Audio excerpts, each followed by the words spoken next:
Worried really about how much fuzzy thinking is going on in the world. Fuzzy thinking, people just not thinking straight. Consider this following example. Imagine you have a spelling bee. This is contrived, but it makes the point. There's a spelling bee, and you have to spell the word cat. Okay. So one student spells it C-A-T.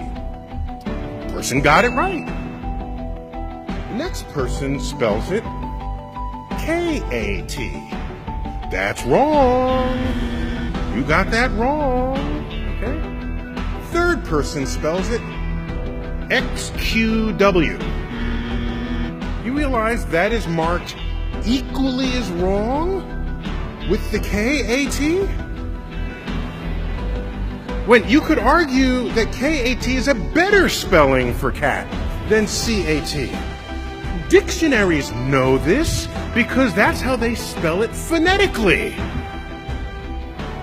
And so we've built a system for ourselves where there's an answer and everything else is not the answer, even when some answers are better than others.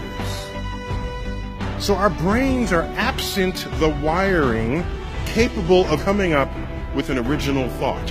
If you're an employer and two candidates come up looking for a job, and this is, again, a contrived example, and you're interviewing the two candidates, and you say, as for part of this interview, I just want to ask you, what's the height of the spire on this building that we're in?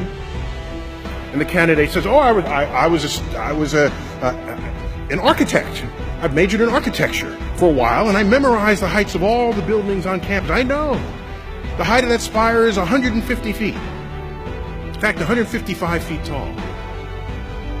Okay, turns out that's the right answer. That's the right answer. And the person came up with it in seconds. That person goes away, the next candidate walks in.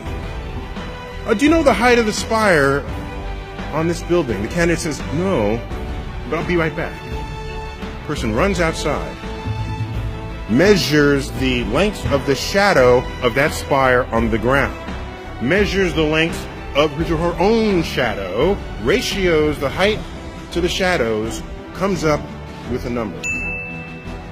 Runs back inside, it's about 150 feet. Who are you going to hire? I'm hiring the person who figured it out, even though it took that person longer, even though the person's answer is not as precise. I'm hiring that person. That person knows how to use the mind in a way not previously engaged. You realize when you know how to think, it empowers you far beyond those who know only what to